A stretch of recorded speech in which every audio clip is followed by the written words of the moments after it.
Bismillahirrahmanirrahim. Assalamualaikum warahmatullahi wabarakatuh, Sobat IB Times dimanapun berada.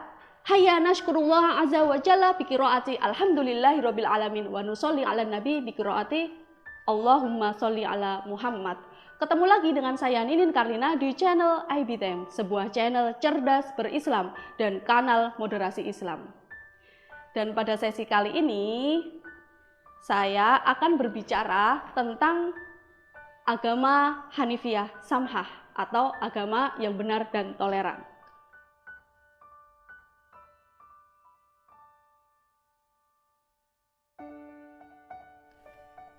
Secara umum, corak beragama masyarakat kita cenderung toleran, ramah, dan damai.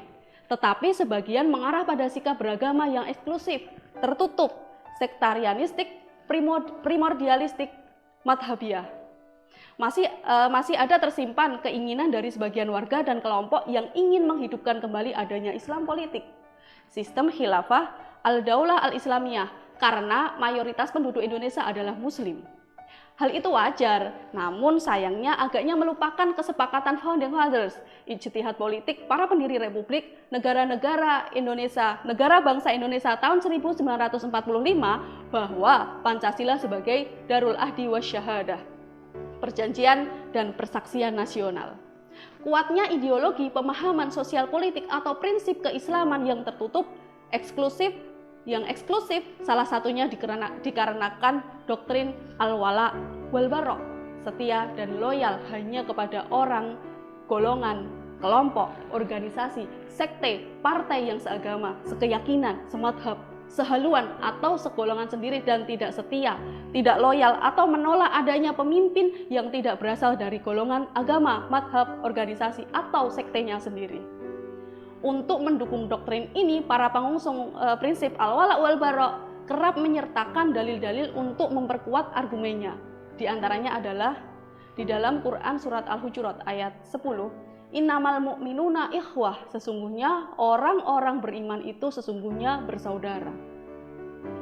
Kemudian di dalam Quran surat At-Taubah ayat 71 Allah berfirman, Bismillahirrahmanirrahim, wal mu'minuna wal mu'minati wal mu'minatu ba'duhum awliya'u ba'din ya'muruna bil ma'ruf wa yanhauna 'anil munkar wa yuqimuna sholata wa yu'tuna zakata wa yuti'una Allaha wa rasulahu ulaika sayarhamuhumullah innallaha azizun hakim. Dan orang-orang yang beriman lelaki dan perempuan, sebagian mereka adalah menjadi wali, penolong bagi sebagian yang lain.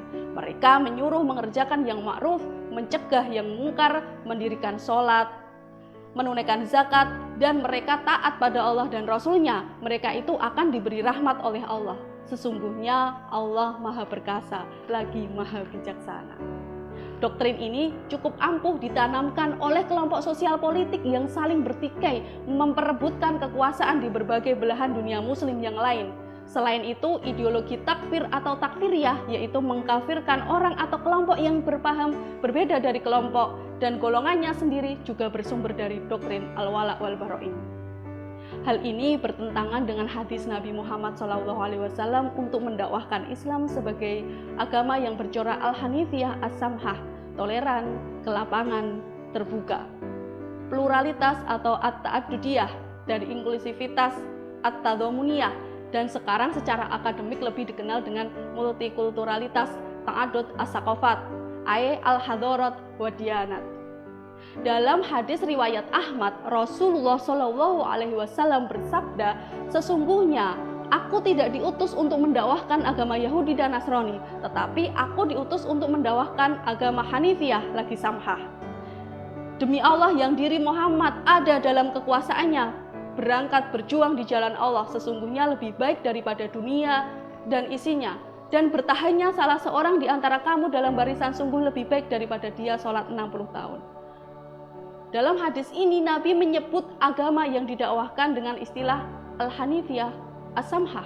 Istilah Hanifiyah menunjuk pada agama yang menjunjung tinggi integritas dalam semua bidang, tidak hanya dalam kepercayaan atau keyakinan saja, yang menjamin tercapainya tujuan hidup pribadi dan kelompok, tetapi juga tujuan penyelenggaraan berbagai bidang kehidupan. Adapun istilah samhah menunjuk pada agama yang terbuka, Keberagaman dengan integritas dan keterbukaan demikian dalam hadis tersebut harus diekspresikan dengan keterlibatan dan keteguhan berjuang di jalan Allah, sabilillah. Akan tetapi, jika sabilillah yang di zaman Nabi identik dengan qital atau perang, secara substantif bermakna jalan menegakkan eksistensi sosial politik. Karena itu, pemaknaannya sekarang sebagaimana yang berkembang dalam pelaksanaan zakat, sabilillah adalah kemaslahatan umum. Perkembangan makna ini terjadi karena eksistensi sosial politik satu masyarakat tidak dapat ditegakkan kecuali jika mereka dapat mewujudkan kemaslahatan umum. Hanya saja sebagai agama, Al-Hanifiyah Samhah tidak dapat dipisahkan dari kehidupan pribadi, sehingga pribadi muslim menurut hadis itu juga harus menegakkan eksistensi sosial politiknya. Dengan demikian, agama Al-Hanifiyah Samhah yang didakwahkan Nabi dalam pengalamannya membuat pribadi dan umat muslim menjadi pribadi dan masyarakat unggul yang keberadaannya diperhitungkan oleh pribadi dan masyarakat yang lain. Jadi bukan adanya mereka seperti tiadanya, wujuduhum ka'adamihim. Adanya itu seperti nggak adanya itu. Sobat IB Times dimanapun berada, Islam yang bercorak Al-Hanifiyah Samhah yang toleran, terbuka, yang dapat menerima dan bekerja sama dengan orang dan kelompok lain dalam membangun Indonesia yang majemuk dan mensejahterakan warganya secara bersama-sama adalah wajib.